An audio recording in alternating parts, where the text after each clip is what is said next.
She's also a Labour County Councillor, and she's going to give us 5 minutes on austerity. Over to you when you've got that sorted out. Have you got it? Can you manage? No.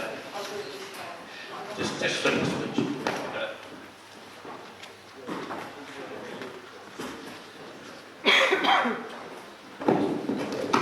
Sorry, I was trying to make it easier and quicker. Runaway inequality is ripping us apart. These are the words of United States writer Les Leopold in his book, Runaway Inequality. He points out for the United States that the current policies, rather than improving the US standard of living, mean that wealth is transferred to Wall Street through debt payments. We might say the same for the United Kingdom. Wealth is not being transferred to the general population. Rather, it is being transferred to the city through debt repayments. 85 individual people have more wealth in the world than the bottom 50% of the population. This is a disgrace in itself, but it's more than a disgrace. It causes a ripple effect with lasting implications for humanity.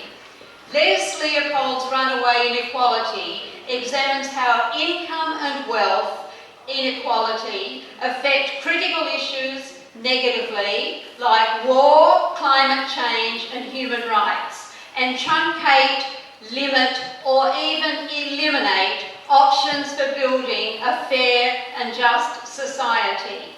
Why is this happening? Those of us who can remember back to the 1970s, who were actually alive then, may well remember the proposition that what we needed to adopt was the better business climate model.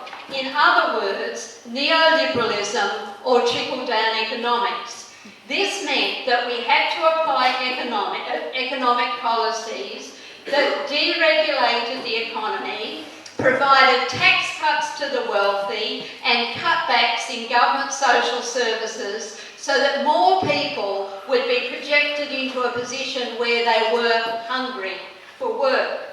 Together, these policies were intended to create a profit and investment boom, which was alleged to cause everybody to rise. It didn't, of course, work out that way. What happened was that the policies created an enormous boom for Wall Street and chief CEO incomes, while wage stagnation happened for the rest of the population.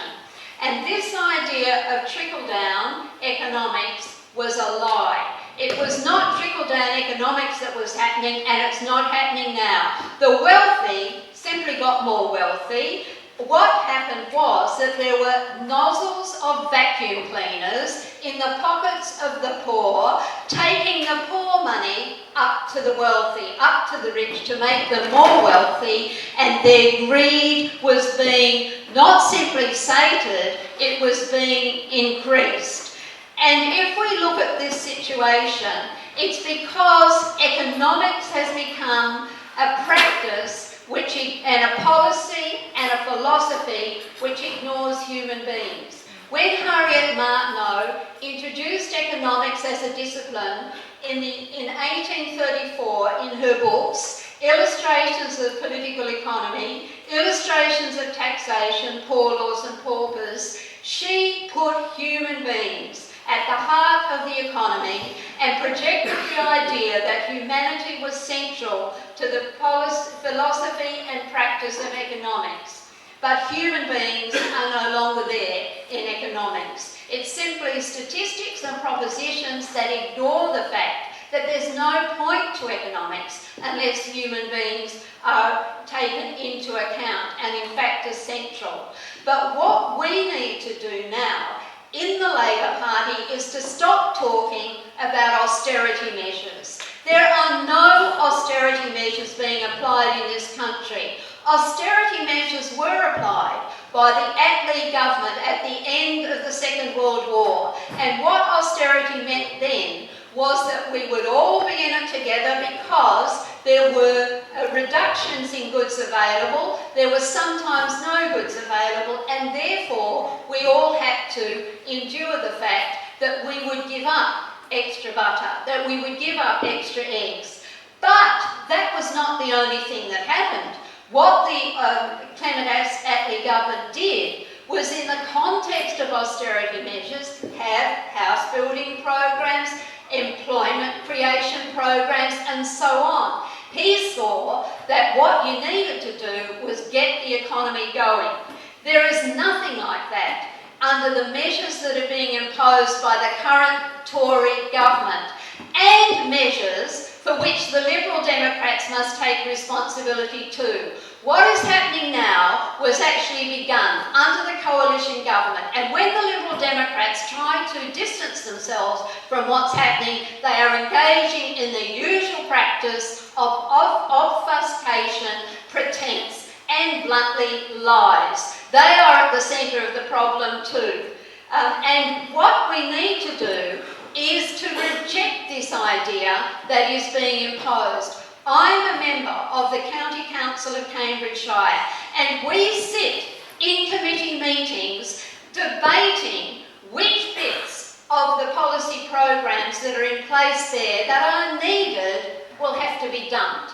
We're debating whether the crossing guards on children's crosswalks going to school will simply be abolished and gone, whether mobile libraries that are essential for people who are isolated in their homes and need to get access to some form of entertainment, education and so on, we're debating whether they'll be abolished. And it's worse than this. We are now to the position where all we can do is actually seek to honour the statutory obligations that we must fulfil.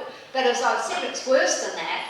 I was at a training session several weeks ago where one of our legal officers stood up and was actually making a presentation on how we can maintain statutory responsibilities in such a way that to cut them down, slash them, and not be subjected to judicial review. Now that's a disgrace too.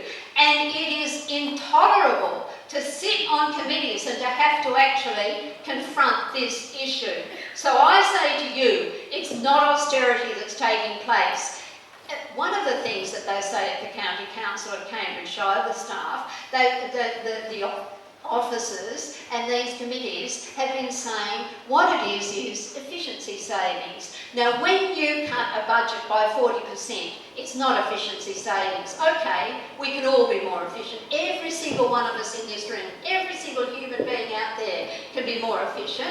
We wouldn't disagree with that. But to say that you're being more efficient by reducing funding by 40% is risible. That is not efficiency savings, and it's not austerity. It's not even cuts.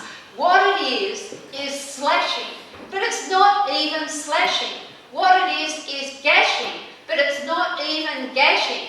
What it is actually gouging at the actual marrow of all the institutions that we have fought for as a Labor Party, that Clement Attlee and his government fought for. If any of you have seen Ken Loach's film, The Spirit of 45, what you will have seen is soldiers coming back from the Second World War and saying, we realised out there on the fighting fields that we, the working class, the ordinary person, the ordinary human being, were sent out to fight and kill and be killed, and we were being sent by the toffee-nosed top-knots at the top. They weren't going out there and getting killed. Okay, some might say, some of them did go out there and get killed, but in the main, it was our people, the working class, the people of the Labor Party, the people the Labor Party supports, who went out there and killed and were killed. And those who came back were seriously damaged.